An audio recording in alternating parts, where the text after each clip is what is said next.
Bonjour et bienvenue dans Enquête criminelle, le podcast. Je suis Jean-Marie Gault. Aujourd'hui, je vais vous raconter l'histoire d'une incroyable vengeance. Le 18 avril 2014, les policiers de Visé, en Belgique, sont appelés pour des coups de feu.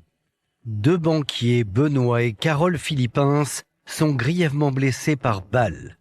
Avant de succomber à leurs blessures, Carole orientera les enquêteurs sur la piste d'un règlement de compte. Mais en se penchant sur la vie du couple, ces derniers vont aller de surprise en surprise. Avec moi, vous entendrez les voix des proches de Carole Philippins, celles des proches du principal suspect, celles des avocats et des journalistes qui ont travaillé sur ce dossier. Bonne écoute. Ce soir d'avril 2014, à Visé, au nord-est de la Belgique, un couple va bientôt mourir. Carole Aide et Benoît Philippins rentrent d'un dîner entre amis.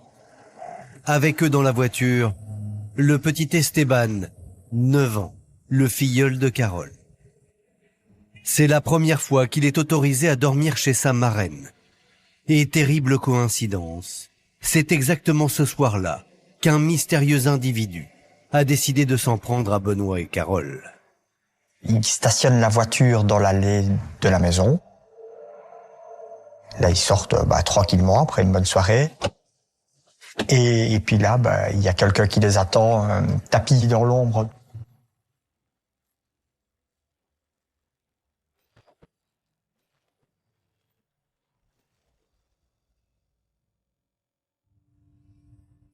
Sandrine Sinov venait de passer la soirée avec le couple Philippins. Elle est la dernière personne à les avoir vus en vie. On était avec eux juste avant. On n'a rien vu au restaurant, on fait rien de suspect. Voilà, le monde s'écroule, quoi. Et puis il y avait Esteban, donc on se dit un enfant aussi là-dedans, c'est encore qui ose faire ça, un enfant. Voici l'histoire d'un jeune garçon qui va se trouver au mauvais endroit, au mauvais moment. Et d'un couple qui s'était fait beaucoup d'ennemis, au point que l'un d'eux décide de les tuer. Ça nous fait quand même penser à une exécution. C'est pas possible. Dans les films, oui, mais en réalité, on ne prend pas la vie de 3 personnes, dont un enfant, pour du fric. Ça ressemble donc à tous les signes, 1, de la culpabilité et 2, de la préméditation. On veut le faire passer pour un monstre et il ne l'est pas.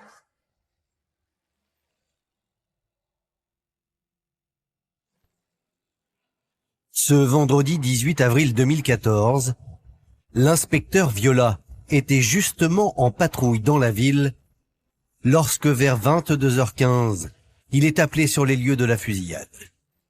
Cette intervention, le policier n'est pas prêt de l'oublier. Quand on arrive sur place, on prend toutes les précautions d'usage, à savoir progresser tactiquement vers le lieu des faits, c'est-à-dire arme au poing, puisqu'on nous signale comme des blessés par balle et on ne sait pas si l'auteur est toujours sur place.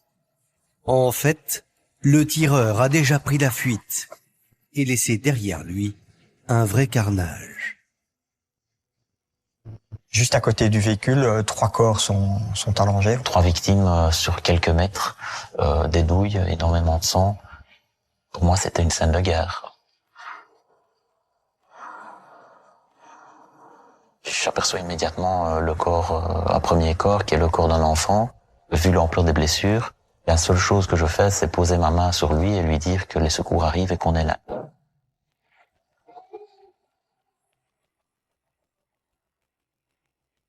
Après quelques minutes qui semblent une éternité, les ambulanciers prennent en charge Esteban. Le petit garçon est touché à la tête. Il a perdu beaucoup de sang. On essaie de récupérer un pouls. On fait tout ce qu'on peut à ce moment-là. Malheureusement pour le petit garçon, on voit bien que son état est absolument désespéré et on ne pourra rien faire pour le sauver.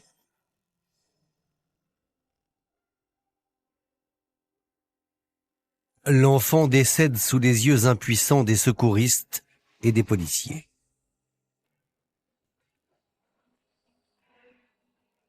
Mais pour Carole Head et son époux Benoît Philippins, il n'est peut-être pas encore trop tard.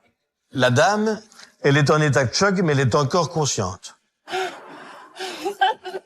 Elle crie qu'elle a mal, elle crie qu'elle a peur.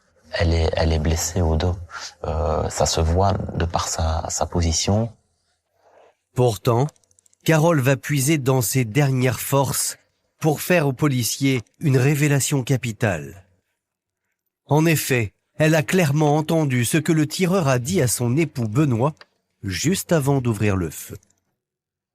Elle me dit donc il est arrivé près de mon mari et il lui a dit tu me reconnais et ensuite il a tiré.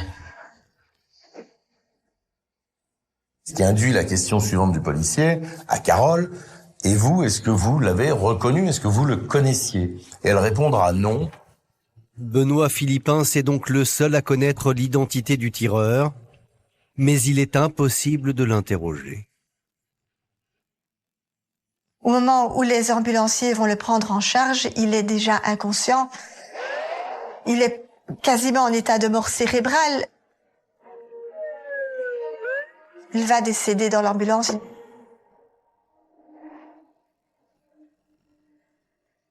Alors que Carole, elle, va arriver encore vivante. Et on va aller jusqu'à la salle d'opération et la table d'opération. Et on va encore une fois, pendant plusieurs heures, essayer de la sauver avant que malheureusement elle ne décède sur la table d'opération dans le courant de la nuit.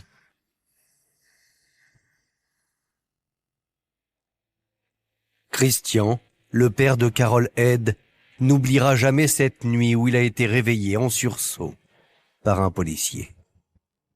On frappe à la porte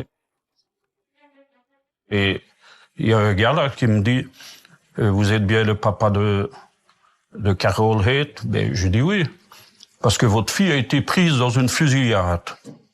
Je dis une fusillade, elle a été blessée ou et puis elle me dit ben non, elle est tuée et son mari aussi et son filleul. Sonia, la sœur aînée de Carole, se souvient aussi d'avoir traversé les heures qui ont suivi l'annonce du meurtre, comme si elle nageait en plein cauchemar. On se dit, c'est pas possible. Dans les films, oui, mais en réalité, tirer comme ça, oui, c'est vraiment... ouais, tout s'écroule, oui. On se demande ce qui se passe. Pourquoi est-ce qu'on lui en voudrait pour la battre comme ça donc, Pour comprendre ce qu'il s'est passé ce soir-là à Visé, les enquêteurs vont recueillir un témoignage capital, celui d'une femme. Elle déclare avoir aperçu de sa fenêtre un individu suspect sur la scène de crime. Les policiers trouvent rapidement une voisine qui, alertée par les coups de feu, a vu une silhouette dans le noir. Qu'elle va décrire d'un point de vue vestimentaire habillé en sombre. De petite taille, une silhouette de petite taille, prendre la fuite, traverser la rue. Les policiers semblent avoir tapé à la bonne porte, car un autre témoin providentiel a également une information de taille à livrer. Et le mari de cette voisine, lui, dit qu'il a vu dans la foulée une voiture démarrer tout feu éteint. Il s'agissait d'une berline sombre. Malgré tout, la description du tireur et de sa voiture n'est pas assez précise. Alors pour remonter jusqu'à lui, les enquêteurs vont bénéficier d'un coup de pouce. En effet, dans ce quartier résidentiel où les habitants sont très préoccupés par leur sécurité, des caméras ont filmé une partie de la scène. Et les caméras de surveillance ont effectivement pu saisir des images des véhicules qui arrivent vers les lieux dans l'heure qui précède les faits. Il y a une voiture qui est arrivée peu de temps auparavant, qui s'est installée en face de la maison, et cette voiture-là, visiblement, attend. Nous avons reconstitué les images découvertes par les policiers. À 21h48, une berline sombre arrive sur les lieux du drame. 30 minutes plus tard, à 22h18, c'est au tour de la voiture de Benoît Philippins de ralentir à proximité de son domicile. Moins de 2 minutes plus tard, la berline sombre repart tout feu éteint.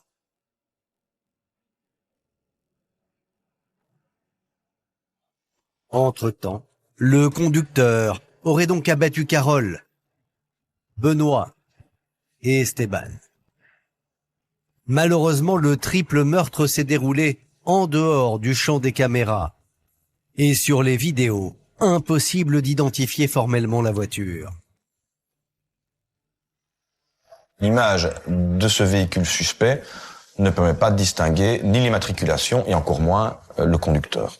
Mais l'analyse de ces images va tout de même révéler un élément précieux. Le modèle de la fameuse berline sombre. On sait maintenant qu'il circule à bord d'une BMW série 5.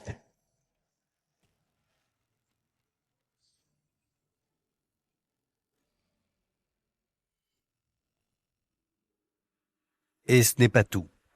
L'autopsie des 3 victimes permet d'en savoir plus sur les circonstances du triple meurtre. Ce qui ne laisse aucun doute sur les intentions du tireur. Benoît Philippens a reçu 3 balles. Carole Head a elle aussi reçu 3 balles. Et Esteban, lui, a eu une balle dans la tête. Donc cette munition, toutes ont touché au but. Quand on tire au 9 mm sur une personne à faible distance, au niveau supérieur du corps, c'est fait pour tuer. Ça nous fait quand même penser à une exécution. Dès les premières heures de cette affaire, tout porte donc à croire qu'une vengeance serait à l'origine du drame. Seulement Benoît Philippens et Carole Head étaient-ils vraiment la cible de cette exécution? Pour les proches, il s'agit forcément d'une terrible erreur. Car à les écouter, rien dans la vie du couple ne laissait présager une mort si violente.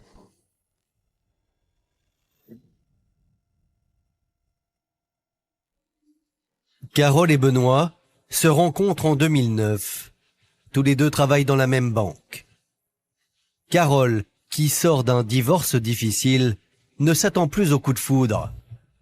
Pourtant, elle tombe instantanément sous le charme de Benoît, son patron. Ils avaient été mariés tous les deux déjà avant et ils s'étaient relancés dans un second mariage. Donc je me dis, oui, c'est vraiment, c'est le bon, elle l'a fait parce qu'elle est sûre. Et le mariage est assez vite, c'est un mariage bien réussi. Au mariage, on voit bien qu'ils étaient fort amoureux. Ça, elle avait l'air très très heureuse avec lui, donc oui, amoureuse, ça c'est certain. Carole et Benoît forment un couple uni, très attaché aux valeurs de la famille. C'était un couple très gai, très très souriant, toujours ouvert aux autres, toujours pour faire la fête, pour rassembler la famille. D'ailleurs, tous les dimanches soirs, donc on se retrouvait ici, donc toute la famille soupait toujours ici. Mais alors que le couple rêve de fonder sa propre famille, tout ne se passe pas exactement comme prévu. Pour moi, il désirait vraiment un enfant. Je pense que le projet bébé était vraiment dans leur ligne de mire. Elle devait se faire opérer au mois de juin pour pouvoir, si elle avait des problèmes, pour pouvoir concrétiser le bébé, je vais dire. En attendant de devenir maman, Carole reporte son amour sur son filleul Esteban, 9 ans, le fils d'une de ses amies. Elle entretient avec lui une vraie complicité. C'était un petit garçon très précieux, tout doux, tout calme. Voilà, un petit garçon très souriant, très poli, vraiment un enfant agréable. Carole était une très bonne marraine. Elle n'oubliait jamais les anniversaires de son filleul. Seulement les policiers vont découvrir que derrière cette image du couple amoureux fou se cache une toute autre réalité. En fait, Benoît Philippens était loin d'être le mari parfait.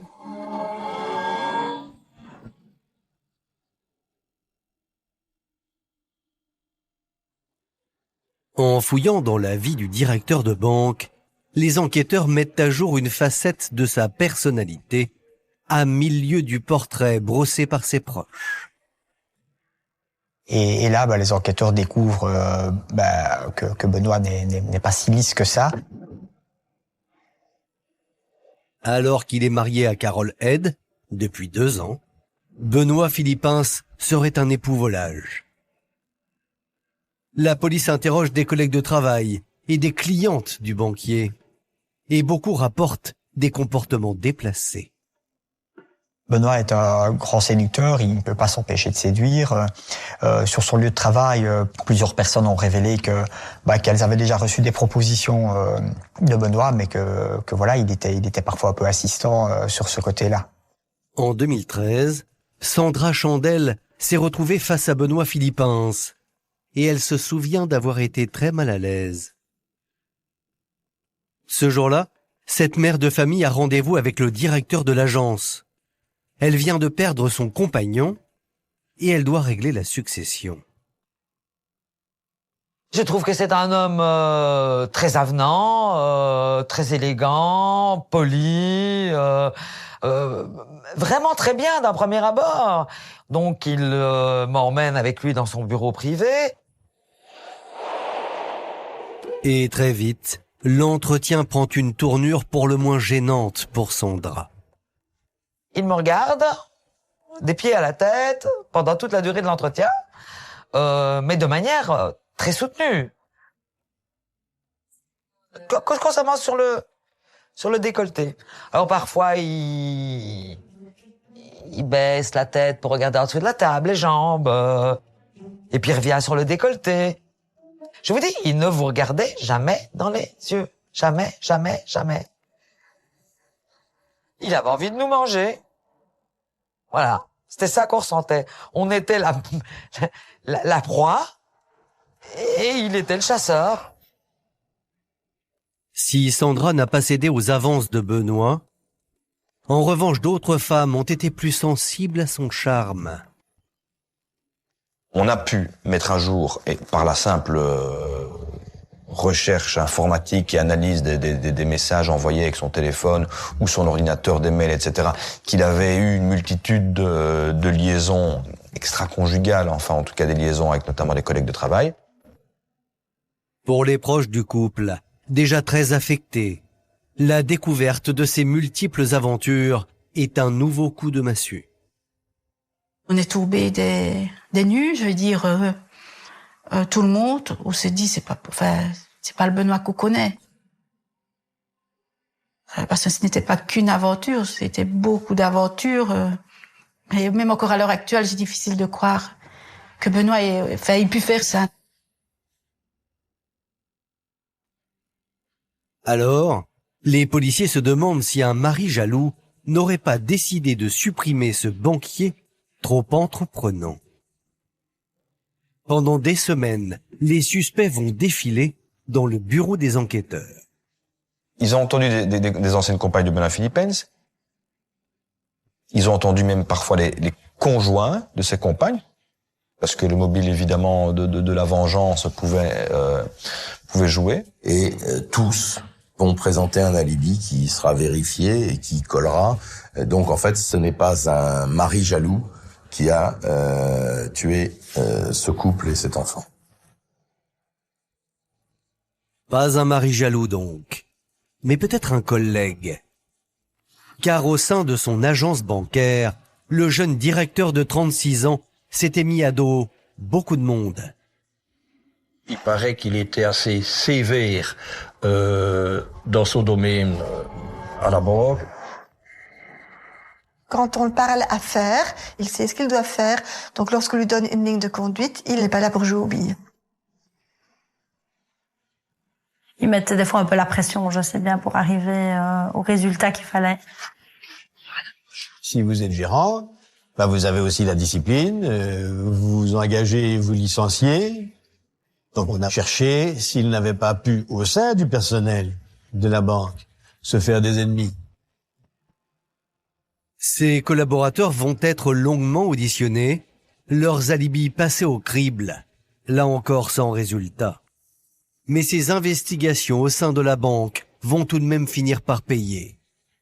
En fouillant dans les dossiers, ils vont découvrir un couple qui avait sollicité un crédit et les choses s'étaient extrêmement mal passées. Les enquêteurs tiennent peut-être la clé de l'énigme, car vous allez voir qu'en refusant un prêt à 2 de leurs clients, Benoît et son épouse Carole ont en fait brisé les rêves d'une famille.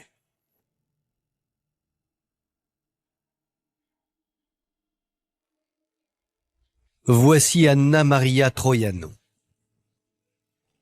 Lorsque la jeune femme, d'origine sicilienne, rencontre Amedeo sur les bancs de l'école, elle n'imagine pas qu'il va devenir l'homme de sa vie.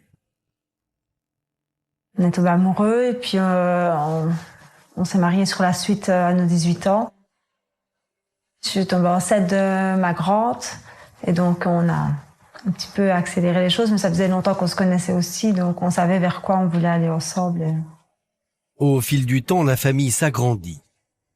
Pendant des années, le bonheur du couple est total, jusqu'en 2002. Pour Amedeo, c'est une année noire.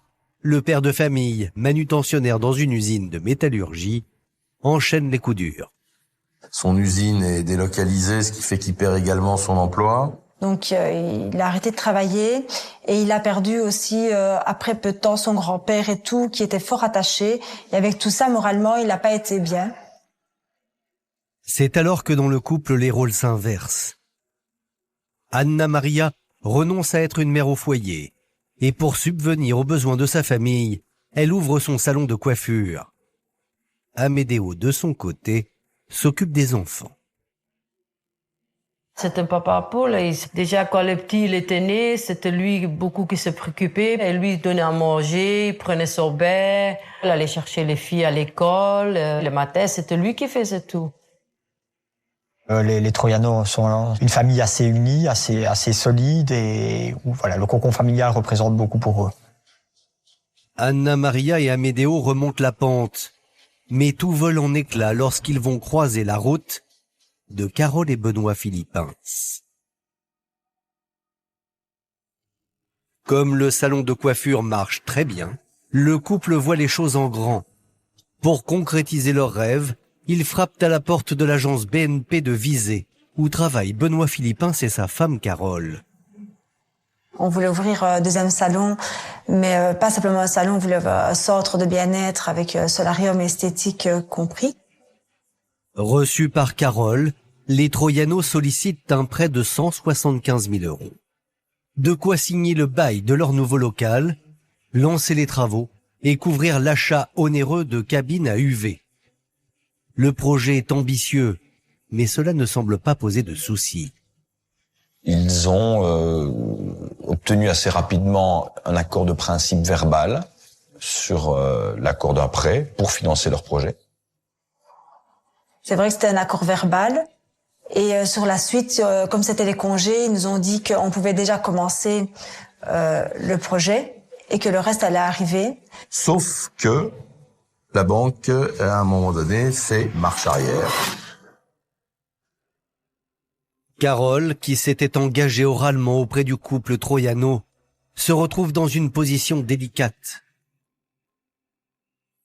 Elle se tourne donc vers Benoît, son mari, et le directeur de l'agence prend la main sur ce dossier épineux.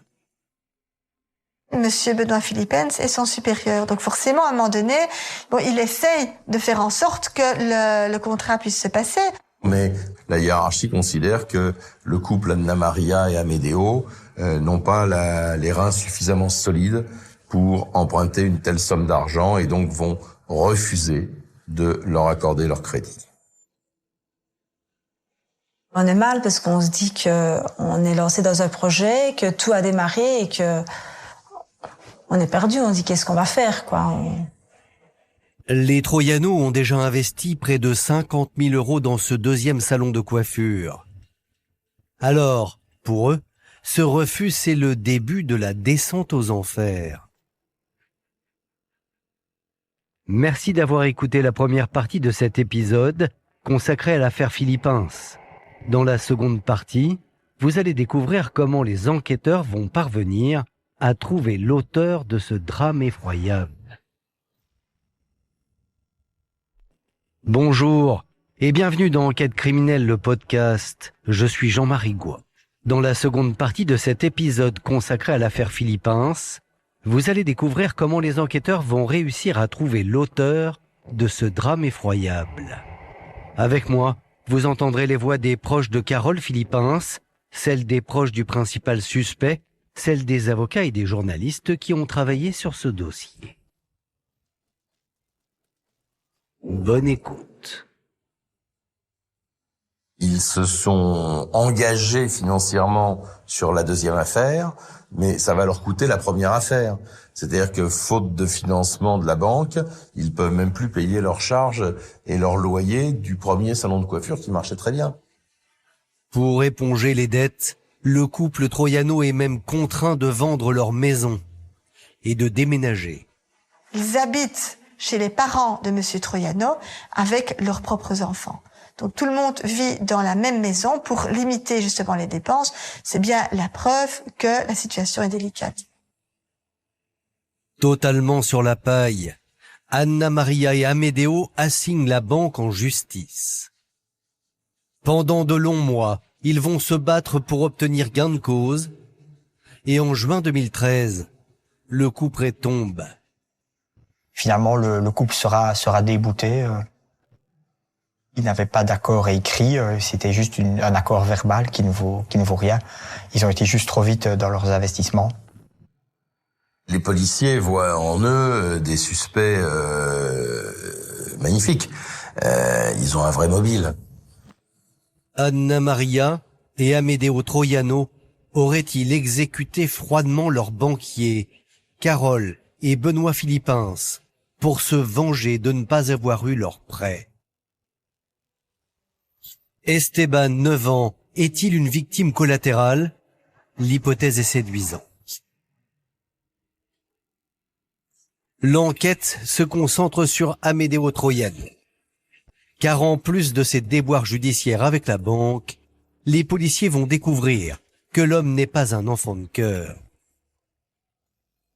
Il a déjà été condamné pour des faits de violence graves. On parle de faits de banditisme, on parle d'un carjacking, donc de braquage d'un automobiliste. Et donc il sait probablement manier une arme.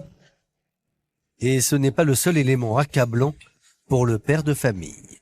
Les policiers vont s'intéresser au véhicule d'Amedeo Troiano. On se souvient que le soir des faits, par la vidéo, on avait vu une BMW. Il y a une corrélation entre cette voiture-là et la voiture utilisée par Troiano, qui est une BMW 5, ancien modèle. Tout aussi compromettant, il y a ce SMS retrouvé dans le téléphone portable de Carole Head, la banquière. Un message de menace envoyé par Amedeo Troiano qui laisse penser qu'il souhaitait se venger suite au refus du prêt. Ce texto, le voici. Madame Head, juste une simple question. Pourquoi je suis dans cette situation? Dites-le moi, car il y va de la santé de tout le monde. Je pense que vous avez très bien compris. C'est une menace à peine voilée. Hein. C'est en gros, démerde-toi pour avoir mon crédit, sinon ça va mal se finir. Oui, les éléments s'accumulent contre Troiano. Il conduit une BMW série 5 sombre. Il y a le SMS de menace. Il a un mobile, le crédit refusé. Donc tout ça ne joue pas en sa faveur. Le 13 mai 2011, soit 3 semaines après la tuerie survenue à Visé, les policiers se présentent au domicile des parents d'Amedeo Troiano. Cette visite au petit matin, Anna Maria s'en souvient comme si c'était hier. Ils ont toqué à la porte et ils sont rentrés peut-être une dizaine dans la maison, on n'avait pas bougé. Moi, j'étais encore à mon lit et les enfants, ils étaient levés le matin pour aller à l'école. Franchement, vous demandez qu'est-ce qui vous arrive parce que on est une famille ordinaire. Sous les yeux de la famille Troiano, la maison est fouillée de fond en comble. L'ordinateur d'Amedeo est saisi. À l'intérieur, les enquêteurs découvrent une recherche sur Internet qui va conforter leurs soupçons. Ils vont découvrir que Troiano a, au mois de mars, donc avant les faits du 18 avril, fait une recherche autour de la banque qui est du nom de Benoît pour trouver le domicile de Benoît. Ça, c'est quand même particulièrement interpellant puisqu'on est à peu près 5 à 6 semaines avant les faits. C'est la preuve qu'on veut savoir où ils habitent et que, éventuellement, si on veut les retrouver pour les tuer, on connaît désormais leur adresse. Pour les policiers, difficile de croire qu'il puisse s'agir d'une coïncidence. À présent, Amedeo Troiano va devoir s'expliquer et trouver de bons arguments pour prouver qu'il n'est pas l'assassin de Benoît, Carole et Esteban.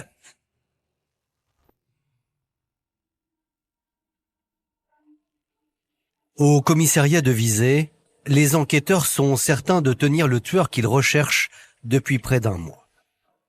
Seulement contre toute attente, Amedeo Troiano va démonter point par point les accusations dont il fait l'objet.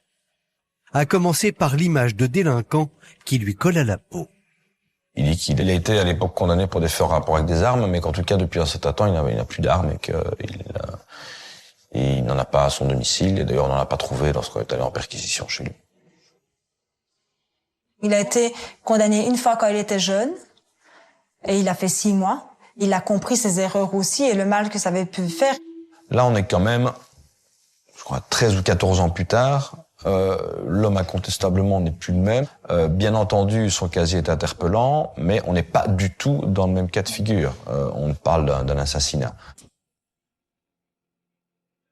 Pour la famille d'Amedeo Troiano, l'homme qu'ils connaissent n'aurait jamais pu assassiner 3 personnes, et surtout pas un enfant de 9 ans.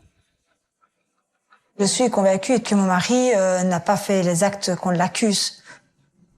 On veut le faire passer pour un monstre et il ne l'est pas. Non, pas du tout. Et il est père de famille, il adore ses enfants plus que tout au monde, et il ne serait jamais déjà faire du mal à un enfant. Je suis sûre et certaine que mon fils n'a jamais fait ça. Je suis sûre. Et l'accusation ne va pas tarder à complètement s'effondrer. Car Amedeo Troiano dispose d'un solide alibi. Le 18 avril 2014, à l'heure de la fusillade, il n'était pas en Belgique. Donc l'après-midi du drame, les Troiano, ils visitent notamment une maison qu'ils veulent louer parce qu'ils veulent déménager. Troiano propose de payer 6 mois de loyer en avance pour montrer qu'il n'a pas de problème financier, mais avec le compte de la société. S'ensuit une dispute entre Amedeo et son épouse et le ton monte. On se prend un peu la tête comme couple dans toute maison. Je crois que c'est normal de se prendre la tête avec son mari. Et donc, voilà, il s'en va de la maison. Pour changer les idées, il a voulu rendre visite à sa famille en Allemagne. Et il explique qu'il est parti un peu comme ça sur un coup de tête en Allemagne, sans prévenir quiconque. Il dit être arrivé dans la ville de Stuttgart vers 22h. C'est formidable, ça c'est l'alibi rêvé, puisqu'on sait que le triple meurtre a été commis entre 22h15 et 22h30. Donc, s'il était à 22h à Stuttgart, effectivement, là, ça le sort définitivement de tous les ennuis. Et l'avocat de la défense, maître Zeven, va enfoncer le clou. Pour lui, il y a un témoin dans ce dossier qui innocenterait totalement son client. Souvenez-vous, la voisine de Benoît et Carole Philippins dit avoir aperçu le tireur de ses fenêtres le soir du drame. Il y a un élément qui est embêtant, c'est cette voisine qui décrit le tueur, qui dit que c'est un petit bonhomme. Or, Amedeo mesure 1m92 pour 130 kilos. Donc c'est pas une petite personne. C'est pas quelqu'un qu'on oublie, c'est quelqu'un de costaud. Avec sa carrure de rugbyman, Amedeo ne passe pas inaperçu. Alors comment expliquer le témoignage de la voisine? Et encore plus étrange, comment expliquer les derniers mots de Carole avant de mourir? Au moment où le policier va recueillir les derniers mots de Carole, elle dit qu'elle ne connaît pas le tueur. La phrase est importante. Ça sous-entend, semble-t-il en tout cas, qu'elle a effectivement vu la personne, mais qu'elle ne le connaît pas, donc elle n'a pas pu l'identifier. Or, s'il s'agit d'Amedeo, elle le connaît forcément parce qu'elle a été en contact professionnel avec lui. Je trouve que c'est une preuve en plus qu'elle ne l'a pas reconnu. C'est encore un élément du dossier qui reste une preuve que mon mari n'a pas fait ça. Un physique qui ne correspond pas au témoignage. Une image de bon père de famille. Un alibi le soir du meurtre. Amedeo Troiano est loin du suspect idéal. Il est donc remis en liberté à la suite de son audition. Alors les enquêteurs font-ils fausse route? Ou sont-ils face à un grand manipulateur?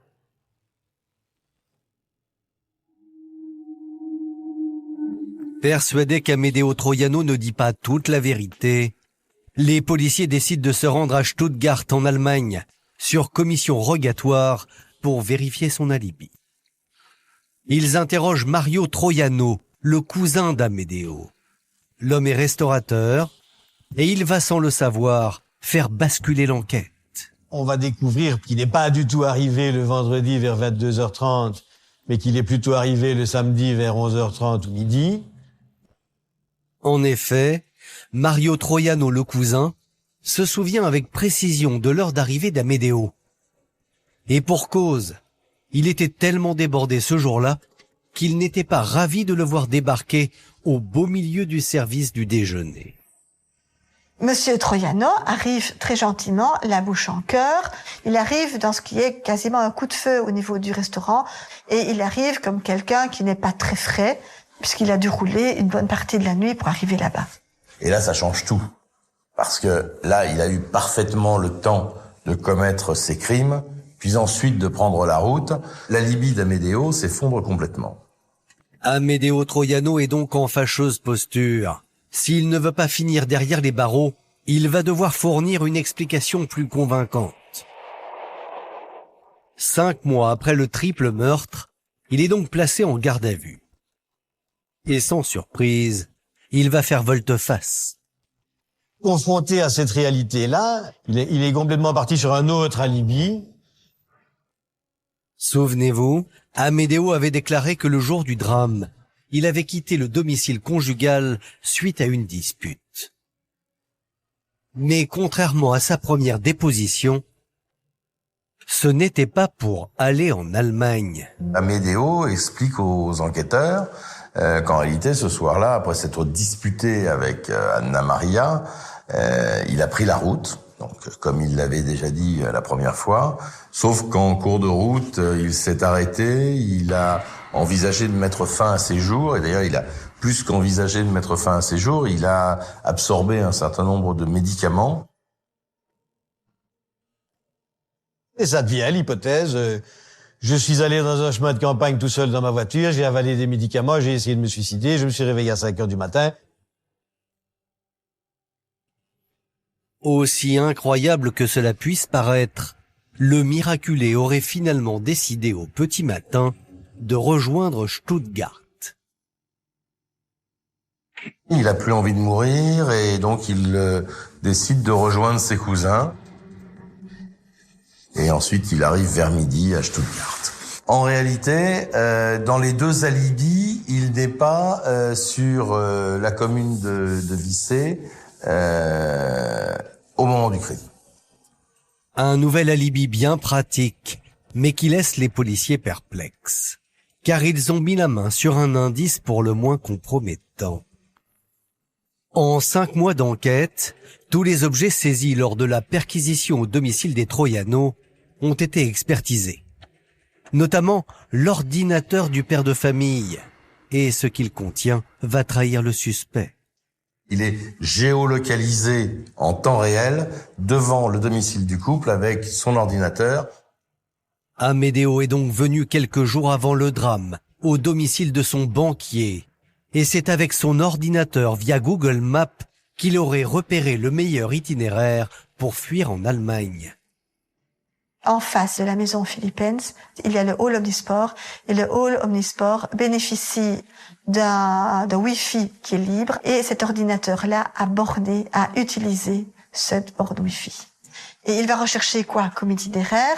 Quel est l'endroit le plus sûr de pouvoir repartir rapidement pour rejoindre l'autoroute et partir vers l'Allemagne? Et ça ressemble donc à tous les signes, 1, de la culpabilité, et 2, de la préméditation. Seulement, il reste à confirmer que le suspect était également sur place la nuit de la fusillade. Et pour cela, les enquêteurs organisent une reconstitution avec lui, mais aussi avec son véhicule personnel. L'idée étant de faire à Troiano la même chose que ce que la voiture qu'on voit sur les images des caméras de surveillance a fait. Ce qui va permettre aux policiers, aux services d'enquête spécialisés, de faire les points de comparaison entre son véhicule tel qu'il est passé le jour de la reconstitution et le véhicule qui était enregistré. Et là, la ressemblance est saisissante. C'est les mêmes voitures. On a l'impression qu'on peut les superposer. Tout semble indiquer qu'Amedeo Troiano est l'auteur de ce triple meurtre. D'autant que l'homme a commis une ultime erreur, une erreur qui va l'envoyer tout droit devant les assises. En effet, les vêtements qu'il a remis à la police lors de la perquisition à son domicile, quelques mois plus tôt, présentent des résidus de poudre. On va retrouver des traces de poudre à la fois sur la veste et également sur le béret que portait Amedeo ce soir-là. Ces traces de poudre montrent que la personne qui portait ces vêtements, donc la veste et le béret, a utilisé une arme à feu. Ça, c'est une évidence. Le 10 septembre 2014, Amedeo Troiano est mis en examen pour triple homicide avec préméditation. En apprenant la nouvelle, les proches de Carole, Benoît et Esteban sont abasourdis. On ne pense pas ça que qu'un père de famille pourrait aller tuer comme ça pour moi, pour des broutilles, voilà. Faut être fou pour faire quelque chose comme ça. Enfin, le plus dur, c'est qu'il nie, malgré tout ce qu'il y a contre lui. C'est bizarre, il y a trop de mensonges dans son témoignage, donc s'il ment comme ça, c'est qu'il a quelque chose à cacher. Tout l'accable. Pour moi, vraiment. Alors, coupable ou innocent?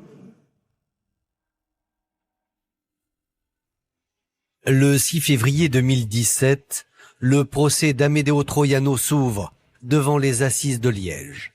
Pour l'assassinat de Benoît, Carole et Esteban, il risque la réclusion criminelle à perpétuité. Discrets depuis le début de l'affaire, les parents du petit Esteban sont cette fois au premier rang.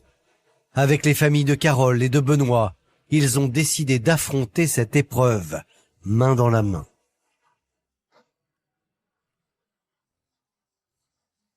On était tous là pour montrer qu'on était là et face à lui et qu'on allait gagner tous ensemble, quoi, contre lui. Ça, c'est clair. Et ça, c'était un poids de force énorme pour faire face à ce tueur fou qui était devant eux.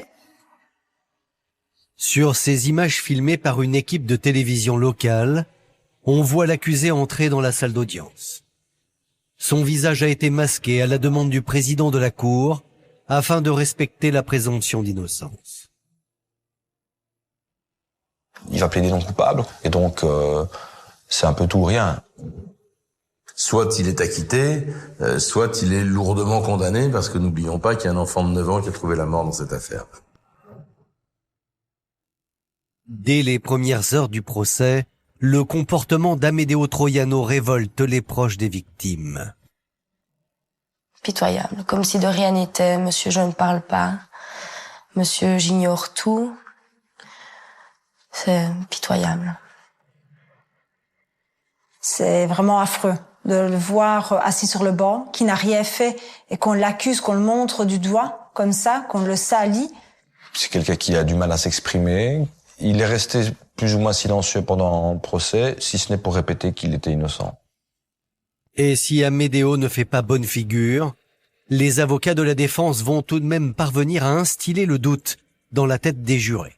L'accusé a un physique qui ne correspond pas au témoignage. C'est un bon père de famille, et surtout Carole Head, la victime, ne l'a pas reconnu. Si c'était lui, je pense qu'elle l'aurait reconnu, tout simplement. Donc je reste encore aujourd'hui persuadé que ce n'est pas lui l'auteur des tirs. Et par certaines questions que les jurés posaient à certains moments du procès, on a pu comprendre que ceux-ci doutaient aussi. Mais cela ne va pas durer. Il y a un moment pendant ce procès où les choses vont basculer et pas à son avantage. Au 6e jour du procès, la salle découvre avec stupéfaction la botte secrète de la partie civile. Une vidéo découverte dans le portable d'Amedeo et qui prouve que l'accusé ment depuis le début. A priori, d'ailleurs, cette vidéo s'est déclenchée involontairement. On a l'impression que Amedeo a voulu allumer la lampe torche de son téléphone. Il s'est filmé à son insu et on le voit glisser une arme sous son oreiller. Alors, Troiano a toujours dit, j'ai jamais eu d'arme, j'ai jamais tiré, j'ai jamais eu de munitions. Incroyable. Sur ces images tournées 1 an avant le triple meurtre, on voit clairement que le père de famille possédait bien une arme à feu. Mêlé à des affaires de banditisme dans sa jeunesse, il semble qu'il avait gardé la vieille habitude d'avoir toujours à portée de main un pistolet, et pas n'importe lequel. Il s'agit d'un pistolet automatique 9 mm. Cette arme qu'on voit sur l'image est de même marque et de même modèle que celle qui a servi à tuer les victimes. Et là, tout le monde se dit, tu dis que tu n'as pas d'arme, mais là, on voit clairement que c'est toi et que tu l'as glissé sous ton oreiller. Donc, les gens se rendent vraiment compte qu'il est vraiment tout à fait dans le mensonge et que ça confirme vraiment ce que tout le monde pensait à ce moment-là. De le voir là dire qu'il est innocent, alors malgré toutes les preuves qu'on a contre lui, je me dis c'est pas possible, à un moment donné, il va craquer. Et justement, au 8e jour du procès, l'accusé rompt enfin le silence devant une assemblée médusée. Toute la salle est suspendue à ce que le tueur présumé va dire. Va-t-il reconnaître les faits? Pour les parents du petit Esteban, c'est maintenant leur dernier espoir de connaître la vérité. J'ai moi-même des enfants, et je comprends tout à fait votre deuil. Jamais je n'aurais touché un cheveu de votre enfant. Pourquoi ne parlez-vous pas alors? J'ai du mal à parler. J'ai 3 enfants. Jamais de la vie je ne ferai du mal à un enfant. Je suis innocent. On partage les mêmes problèmes, notre souffrance est la même. Non, vos enfants sont encore en vie. Pour les proches des victimes, les mots d'Amedeo Troiano ont un goût amer. Après 14 jours de procès, les jurés sont finalement convaincus de sa culpabilité. Amedeo Troiano est condamné à la perpétuité pour l'assassinat de Benoît et pour les meurtres de Carole et Esteban. La préméditation n'ayant pas été retenue pour ces 2 dernières victimes. On est soulagés qu'enfin il y ait une justice pour notre petit garçon. On va pouvoir au moins continuer notre deuil, je veux dire. Voilà, oui. Parce que nous, on est punis à perpète, là. De toute façon, jamais ils ne reviendront, de toute manière.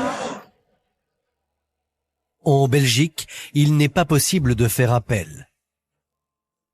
Amedeo Troiano a déposé un recours auprès de la Cour de cassation et de la Cour européenne des droits de l'homme, mais ces demandes ont été rejetées. C'est une erreur judiciaire. Je vais pas en rester là. Je vais essayer de me battre pour mes enfants et mon mari. À Visé et dans toute la Belgique, Personne n'a oublié le drame qui a fait voler en éclats la vie de 3 innocents. Malgré le temps qui passe, le sentiment d'incompréhension et d'injustice continue de hanter leurs proches. Ils avaient toute la vie devant eux, ils avaient tout pour être heureux et que c'est un drame que je souhaite à personne et elle me manquera toujours vraiment.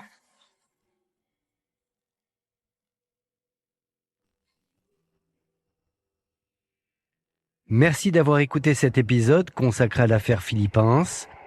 N'hésitez pas à vous abonner à ce podcast afin de recevoir chaque semaine un nouvel épisode. À bientôt.